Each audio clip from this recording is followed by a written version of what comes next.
एक tragic film से कम नहीं है। दोनों पॉपुलैरिटी के पीक पर थे। दोनों ने हिंदी सिनेमा में जो मुकाम बनाया वो अविस्मरणीय है। पर उनकी निजी जिंदगी में बहुत दर्द था। अंत बहुत ही दर्द भरा रहा। लव मैरिज थी, लेकिन वैवाहिक जीवन कभी सुखी नहीं हुआ। जल्द ही हालात ने दोनों के रास्ते अलग कर दिए। शादी के कुछ वक्त बाद ही दोनों के जीवन में एक ऐसा मोड़ आया जब दोनों के पास ऐशो आराम की, ऐश्वर्य की सब सुविधाएं थी, लेकिन एक चीज नहीं थी जीवन में, शांति, सुकून। शादी के बाद गीता जी अक्सर कहती थीं कि एक जमाना था मैं बसों में सवार होकर गाने की ट्यूशन के लिए जाया करती थी।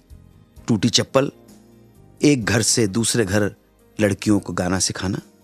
उसके बाद फिर ऐसा भी दिन आया जब पूरे साल में 50,000 रुपए से ज्यादा इनकम टैक्स चुकाने लगी। लेकिन साथ साथ ऐसा लगा कि वो दिन ही अच्छे थे। उन्हीं दिनों में ज्यादा सुखी थी। अब सब कुछ है, मगर फिर भी गम और परेशानियां जीने नहीं देती। गीता दत्त की बातें किसी से छुपी नहीं थी।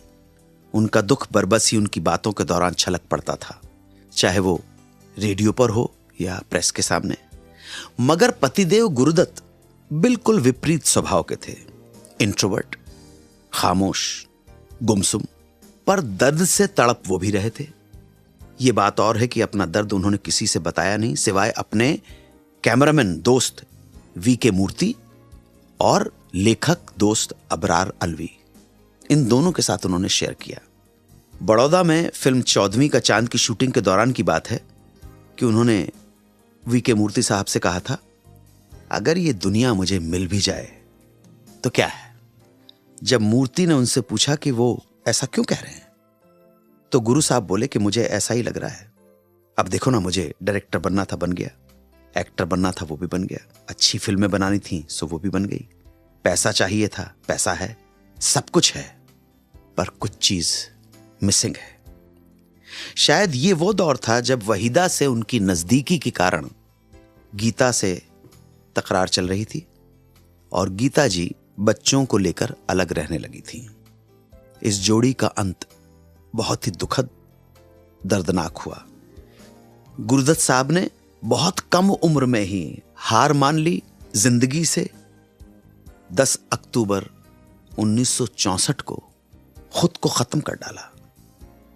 और पति के जाने के बाद गीता जी भी जीवन से पूरी तरह विमुख हो गई। मन उचट गया, शराब की शिकार हो गई और 20 जुलाई 1972 को चली गई गीता दत्त और गुरुदत्त।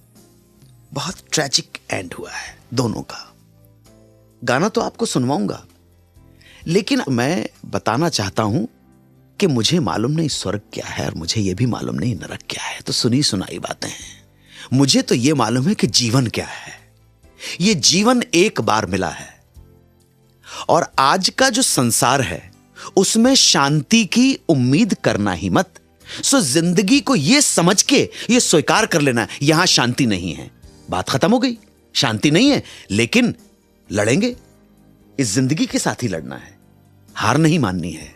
तो मेरा निवेदन है आप लोगों से कि प्रकृति का आनंद लीजिए और आनंद अपने अंदर ढूंढने की कोशिश कीजिएगा। आप किसी शराब और सिगरेट में कोई आनंद नहीं। ये तो आपके शरीर को रोगी बना के चला जाएगा। मैं भी सिगरेट पीता था, मैंने भी छोड़ दी। इससे पहले कि डॉक्टर बोले छोड़ दो, मैंने सिगरेट छोड़ दी। शरीर स्वस्थ रहना चाहिए। अक्सर ऐसा होता है कि स्वस्थ शरीर के अंदर ही स्वस्थ आत्मा का निवास होता है। किस तरह ब्रेकअप हुआ गुरुदत्त और वहीदा रहमान का, और इस ब्रेकअप में कैसे फंस गया साहब बीबी और गुलाम फिल्म का क्लाइमेक्स सीन, ये किस्सा बताऊंगा थोड़ी देर में। आप सुनते रहें Suhana Safar with Annu Kapoor. 92.7 big FM पर आप सुन रहे हैं रेडियो का number 1 show Suhana Safar with Annu Kapoor.